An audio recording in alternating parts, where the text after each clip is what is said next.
우리 하나님을 사랑하시면 아멘 하십시다. 온 세계 이목이 우크라이나에 집중되어 있는 때 분명한 것은 우리 하나님은 평화의 하나님이 되신다는 겁니다.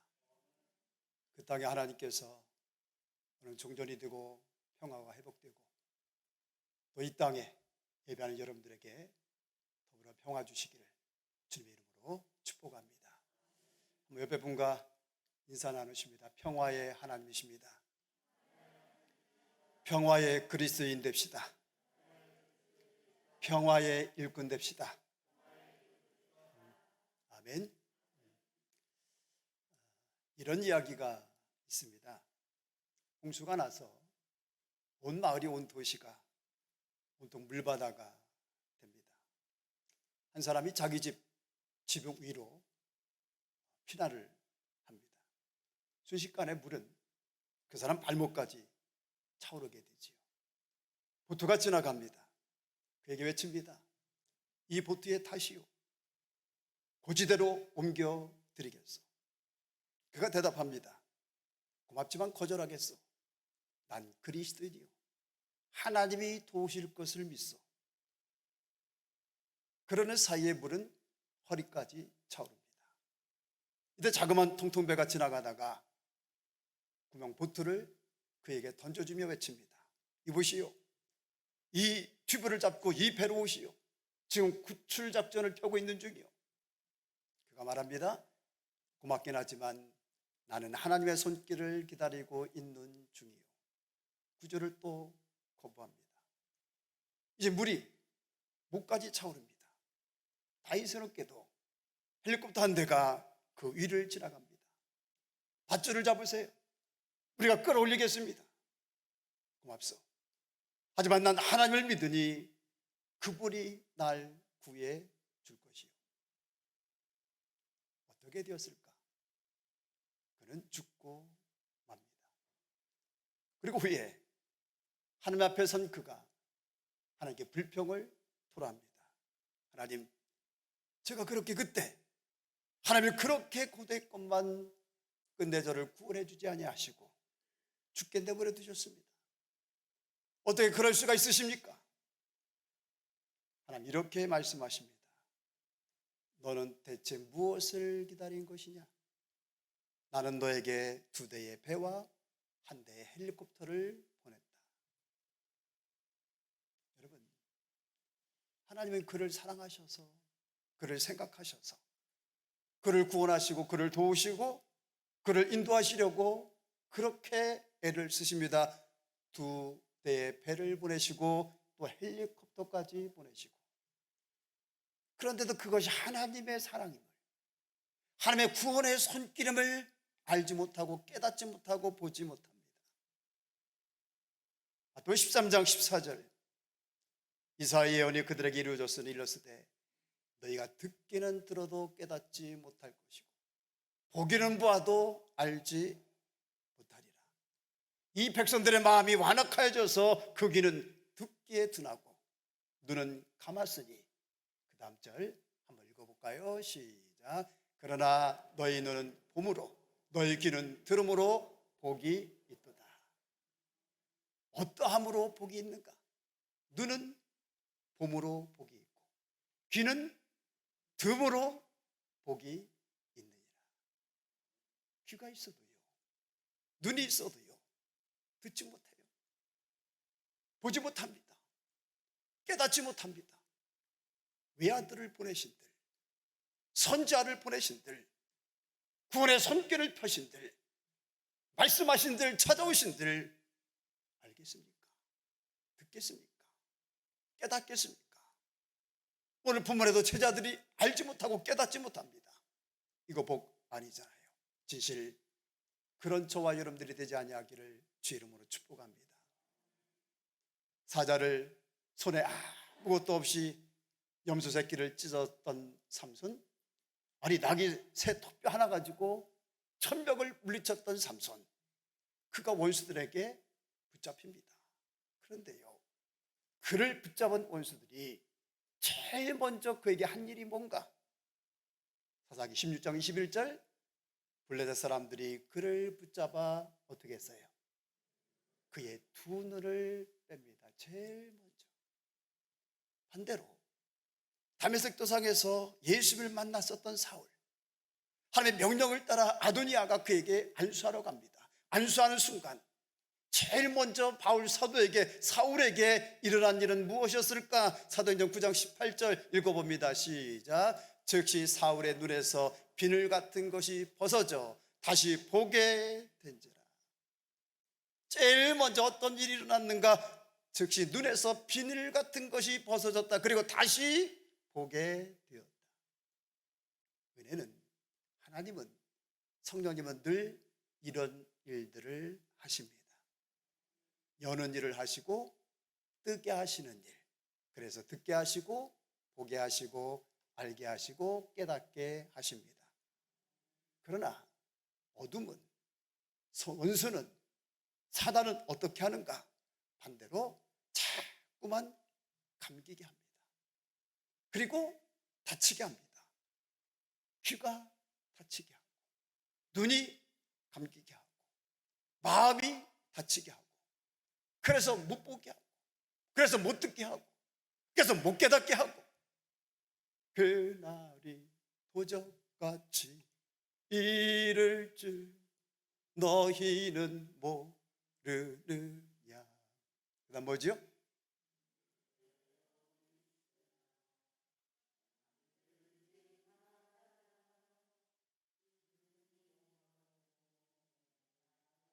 맞아요. 늘 깨어있으라. 잠들지 말아라. 주님과 동행하라. 잠언서 6장 10절 11절. 좀 더 자자, 좀 더 졸자. 손을 모고 좀 더 누워있자 하면 내 빈공이 무엇같이? 내 곰핍이 육적으로만 그런 것이 아니라 영적으로도 같은 원리입니다. 옆에 분에게 한번 이렇게 얘기해 보십시오. 괜찮습니다. 좀 더 주무십시오. 자, 한번 해보십시오. 자, 시작. 괜찮습니다. 더 누워 계십시오. 시작. 이게 늘 우리에게 누가 속삭이는 말일까요? 누가 정말로 좋아하는 일일까요? 그렇죠. 사단, 어둠이, 원수가. 그러나 성경을 보니까 또 예수님은 늘 항상 우리에게 어떻게 말씀하시는가? 뭐라고 말씀하시는가? 마태복음 24장 22절 시작. 다시 한번요. 시작. 여러분 자신에게 외칩니다. 시작. 어떻게 하고 있으라고요? 그러므로 깨어 있으라. 옆 사람과 인사합니다. 깨어 있읍시다. 복 있는 신앙입니다.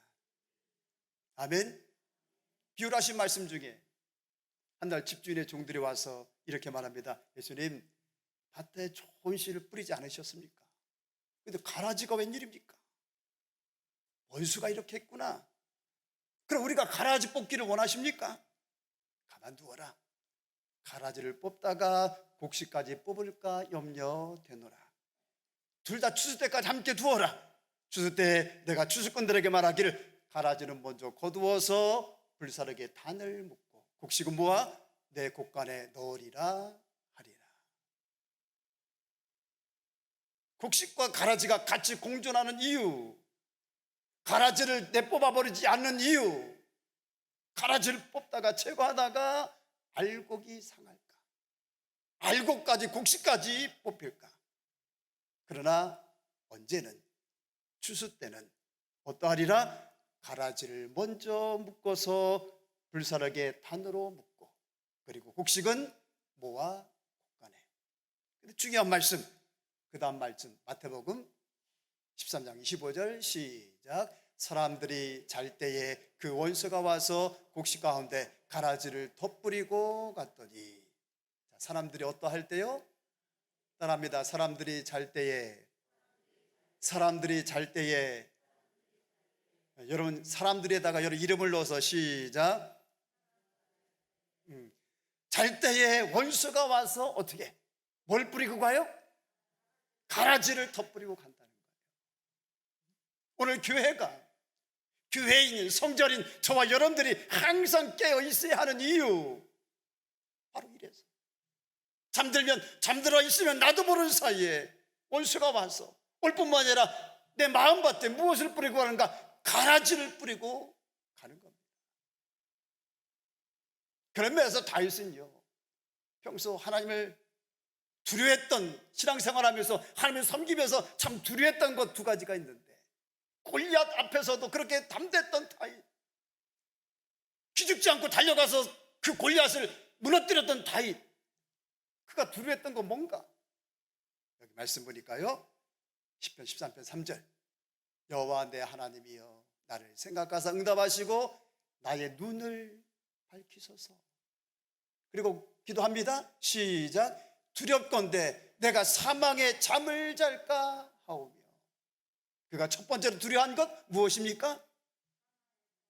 내가 사망의 잠을 자면 안 됩니다. 하나님, 내가 사망의 잠을 잘까 두렵습니다. 두 번째로 두려워한 것 4절입니다. 시작. 두렵건대 나의 원수가 이르기를 내가 그를 이기었다 할까 하오며. 원수가 다윗을 보고 말합니다. 내가 너를 이겼어. 오늘 저와 여러분들을 위해서 원수가 말합니다. 내가 너를 이겼어. 승리의 쾌거를 부릅니다. 그럴까 하나님 두렵습니다. 그러나 결코 따로따로의 일이 아니고요, 별개의 일이 아닙니다. 사망의 잠을 잡니다. 눈각이 감기고요, 영적인 청명 어두워지고 무감각해지고 무뎌지고, 영적인 힘과 능력은 말할 것도 없고 결국은 육의 종이 되고 죄의 종이 되고 환경의 노예가 되고 기분과 감정의 노예가 되고, 그래서 결국은 원수가 바라는 대로, 원수가 뜻하는 대로 살아가는 우리가 되어지고 마는 겁니다. 그래서 우리가 안 되지 않겠습니까? 여러분과 인사합니다. 우리도 두려워합시다. 우리도 두려워합시다. 무엇을 두려워해요? 사막을 잠을 잘까 하나님 두렵습니다. 원수가 나를 보고 나를 이겼다, 승리의 쾌거를 부를까 두렵습니다. 그리스도라면 다른 걸 두려워하기보단 매일매일 삶 속에서 이것을 두려워하는 진실한 그리스도인들이 되시기를 주 이름으로 축원합니다. 여러분 계속 듣게 하시는 말씀, 잠언서 1장 24절, 내가 불렀으나 너희가 듣기 싫어했다. 내가 손을 폈지만 돌아보는 자가 없었다. 도리어 나의 교를 멸시하고 나의 책망을 받지 아니했다. 그 결과 온 것들. 26절, 너희가 재앙을 만날 때에 내가 웃을 것이며. 내가 재앙을 만나면 하나님 슬퍼해 주셔야지. 근데 웃는다는 거예요. 두려움이 임할 때 내가 비웃으리라. 너희에게 두려움이 광풍같이 임하겠고 재앙이 폭풍같이 이르겠고 너희에게 근심과 슬픔이 임할 것이다. 그때 너희가 나를 부르리라. 내가 대답지 아니하겠고 부지런히 나를 찾으리라. 그래도 나를 만나지 못할 것이다. 왜 이런 일이 왔는가? 왜 이런 백성이 되었는가? 역시 듣는 귀, 보는 눈, 깨닫는 마음, 그것이 나를 사랑하시는, 나를 구원하시고 나를 인도하시고 이끄시는 주님의 음성이요, 주님의 목소리요, 주님의 손인 줄 알았다면, 보았다면, 깨달았다면 손을 펴는데 돌아보지 않는 그들이 되었을까?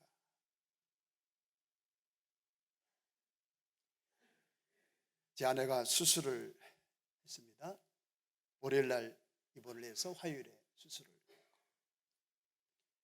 당일 새벽 기도하며 먼저 여러분들을 위해서 기도하고 아내를 위해서 기도하고, 아내를 위해서 기도할 때 하나님께서 그런 마음, 그런 말씀을 주십니다. 내가 안고 지나가고 있단다. 믿고 병원으로 갔습니다. 수술을 잘 마쳤고요, 이제 회복실에서 막 나와서 힘들어하는 그때 저한테 그런 얘기를 해줘요. 그동안 기도로 준비했지만 막상 수술 때 오르니까 무섭고 두렵더라는 거예요. 우리 구본수 권사님도 하셔서 잘 아시겠습니다만 천정에 근데 성경 구절이 있는 거예요. 기독병원이니까 나는 너희를 치료하는 여호와임이니라. 또 한쪽에 너는 마음을 강하게 하고 담대하라. 이게 천정에 붙어있는 말씀인데 그게 막 살아서 마음속에 오더라는 거예요. 그 말씀이 힘이 되고 위로가 되더랍니다. 또 전신마취를 하게 되는데 부려도 또 무서운 생각이, 못 깨어나면 어떡하지? 이대로 가면 어떡하지? 누구라도 그 상황 되면 그런 생각이 다 듭니다. 그래서 아니야, 나 죽어도 나 천국 가야 돼.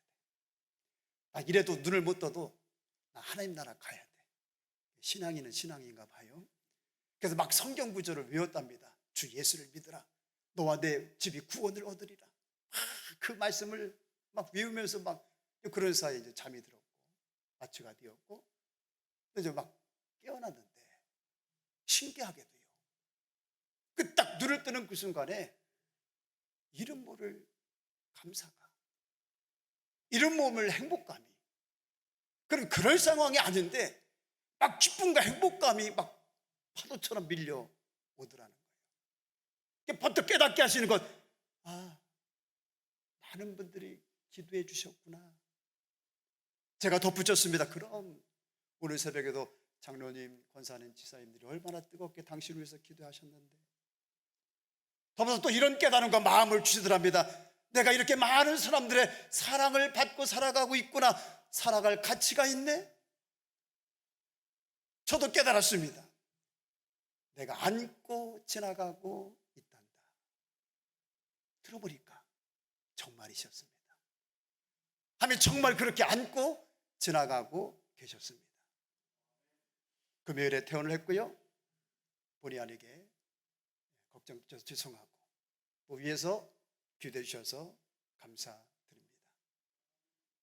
여러분, 기도하는 저에게 걱정하지 마. 내가 지금 안고 지나가고 있어. 이런 감동, 이런 말씀, 또 천적에 그냥 붙어있는 말씀인데 그 말씀이 살아서 마음에 확 와서 위로가 되고 힘이 되고 생사를 절대내는 그 고통 가운데서도 왠지 모를 세상이 줄 수 없는 그 행복감이, 그 기쁨이, 많은 분들이 위에서 기도해 주시고 사랑의 심도 깨달아 알게 하시고 내가 더 힘있게 사역 감당해야지, 이런 마음과 또 그렇게 이끄시고 역사하시는 분, 이 모든 일들을 행하시는 분이 누군가? 오늘 저와 여러분들의 섬기는 여호와 하나님이 하시는 일들입니다. 결국 저 멀리 계시는 하나님이 아니시고요, 우리 손이 닿지 않는 저 높은 곳에 계시는 하나님이 아니시라. 언제나 우리 곁에, 우리 옆에, 항상 우리와 함께, 내가 아파하고 신음하는 그 자리에 하나님은 계십니다. 여러분과 인사합니다. 우리의 하나님이십니다. 당신의 하나님이십니다. 할렐루야. 시편 107편 20절, 그가 그의 말씀을 보내어 그들을 고치시고 위험한 지경에서 건지시는도다. 무엇을 보내셔서? 따라합니다. 말씀을 보내요. 말씀을 보내요. 다시 한번 더 크게, 말씀을 보내요. 말씀을 보내서 고치십니다. 말씀을 보내셔서 위험에서 지경에서 건져주십니다. 뿐만 아니라 성경을 보면요, 그 택하신 백성들도 무엇으로 인도하시고 무엇을 이끄시는가? 결국은 말씀으로 인도하시고요, 말씀으로 이끄시는 하나님. 위로도 말씀으로, 세임도 말씀으로, 책망도 꾸짖음도 말씀으로, 다 말씀을 통하여 하나님 일하십니다. 그렇습니다. 말씀을 보내셔서 고치시고 구원하시고 건지시고 세임 주시고 위로해 주시고 이끄심도 인도하심도 책망도 비추시고 드러내심도 역시 말씀으로. 누가? 주님이. 그러므로 여러분, 어느 날 말씀을 읽어요, 말씀을 들어요, 말씀을 봅니다. 그 말씀이 내 마음에 확 와닿으면서 위로가 되고 힘이 됩니다. 용기가 됩니다. 강함이 되고 길이 되고 빛이 됩니다. 생명이 됩니다. 한번 따라합니다. 아, 잘 따라하세요. 아, 주님이시구나. 주님의 음성이시구나. 주님의 목소리구나. 아멘. 멀리 계시는 하나님이 아니라 주님은 그렇게 다가오시고 그렇게 말씀으로 찾아와 주시는 우리 옆에 함께 하시는 하나님이 되신다. 또 어느 날 내가 말씀을 읽어요, 말씀을 봐요, 말씀을 듣는데 그 말씀이 내 심령과 골수와 폐부를 막 찌릅니다, 쪼갭니다, 아프게 합니다. 이때에도 어떻게 해야 될까요? 한번 해봐요. 시작.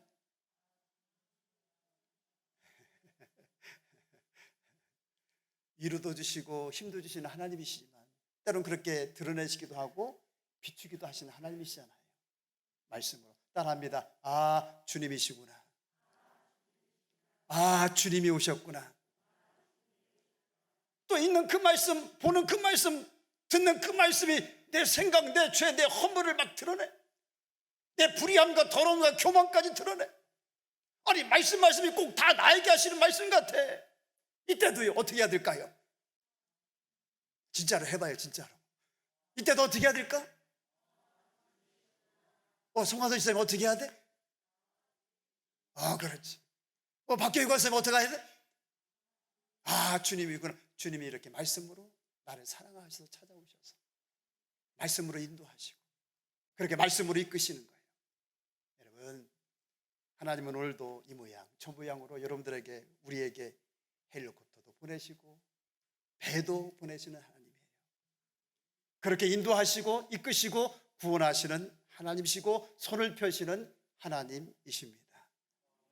오늘 말씀, 문지기는 그를 위하여 물으려고 양은 그의 음성을 듣다니 그가 자기 양의 이름을 각각 불러 인도하여 내리니라. 그리고 4절 말씀 보니까요, 자기 양을 다 내온 후에 앞서가면 양들이 그의 음성을 어떻게 하는 거로? 아니까 어떻게? 모르면 어떻게 될까?